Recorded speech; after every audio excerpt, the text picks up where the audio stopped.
when was this published, your music? Do you have a date on Yeah, that? 2001. Oh, it's been that long? I don't really like that.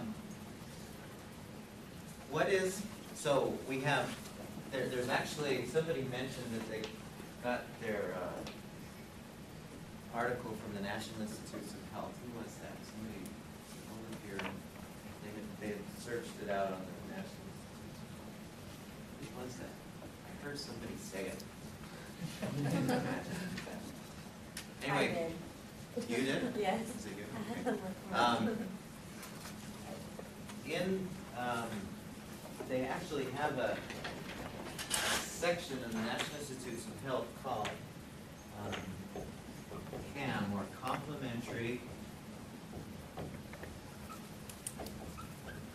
and Alternative Medicine. Okay, so, and all of these things that we've been talking about today, and a whole lot more, we could categorize as a complementary and or an alternative medicine or therapy. Now, what's the difference? Just guessing. What's the difference between a complementary and an alternative therapy? According to National Institutes of Health.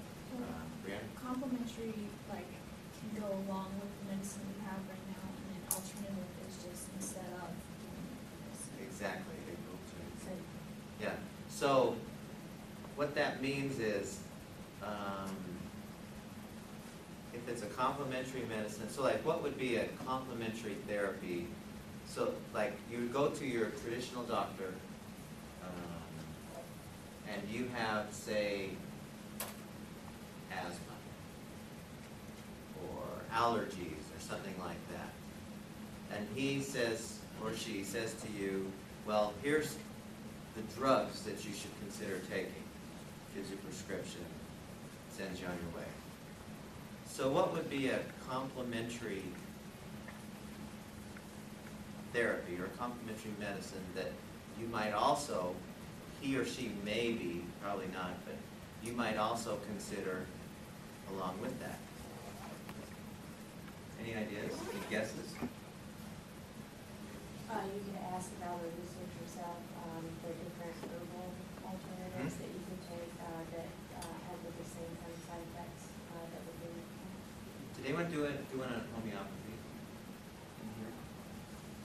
Homeopathy is a very interesting one that is somewhat in the lines of herbs, but the idea is you take a diluted amount of a substance, put it on your tongue, so underneath your tongue, so it gets into your bloodstream really quickly, and it acts in the same way herbs does. Well, it actually acts in the same way that like a vaccine would, or whatever, where you bump up the immune system. It naturally bumps up the immune system toward whatever problem you're having.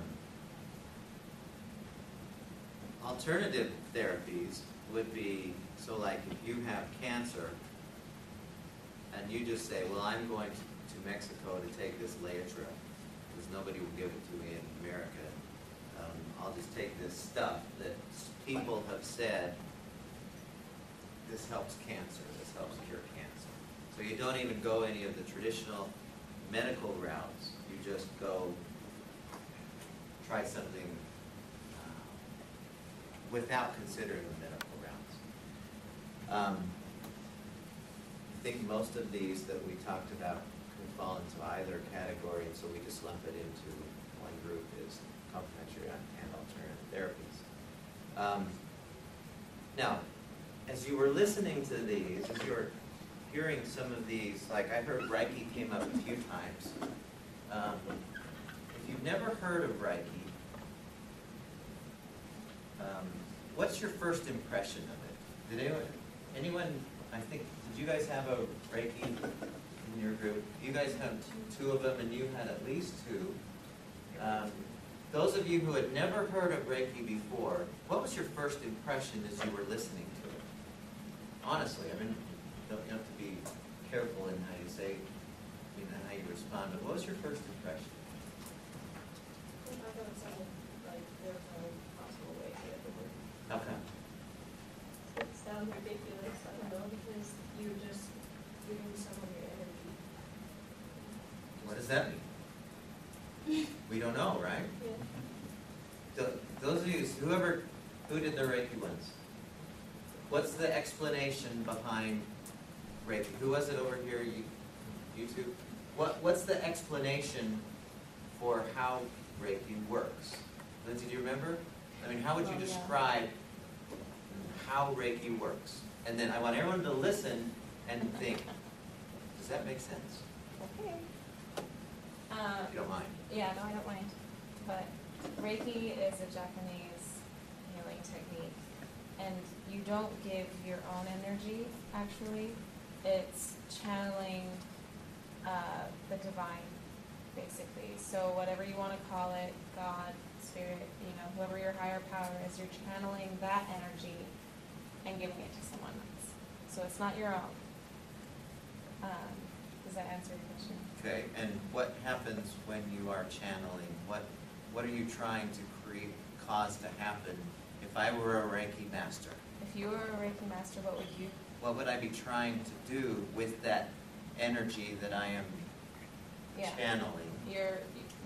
Energy that you're receiving, you're going to try and give whoever you're doing Reiki with, you're going to try and give that person that divine energy to help heal them. Or So that energy is actually going to do its magic, yes, essentially. yes, Does that make any sense at all?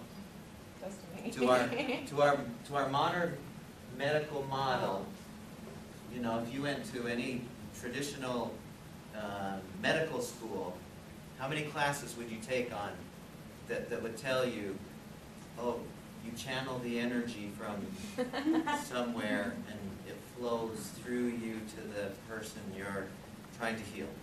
How many classes would you take where they discuss that? Not a single one. In fact, they would probably go, you're off your rocker. They really would. So what do we do with that? What do we do with, do we just, doesn't make any sense to my mind, so it can't be accurate. Is that how we treat them? No, you study it to like see things. Right? Like, What do you mean, right? to see if it actually happens, if you can actually see a change. Hmm? Yeah, and I think that's the exact accurate response with all of these, and there must be hundreds of therapies out there. If you went online and looked up alternative therapies, you would find probably more of that than just about anything online. There are so many. And the accurate answer is, you try it and see what happens for you. Now, I'll just give a couple examples that I had, because I'm a very, if it doesn't make sense to me, I'm probably not going to buy it. It doesn't make a bit of sense for somebody to, I don't know where these energies are. Do you know what I mean? Have you ever seen an energy? I know people who do. I know people who look at me and go, your aura was quite yellow today. Like, they said, yeah, you had this particular color, and I noticed these were happening.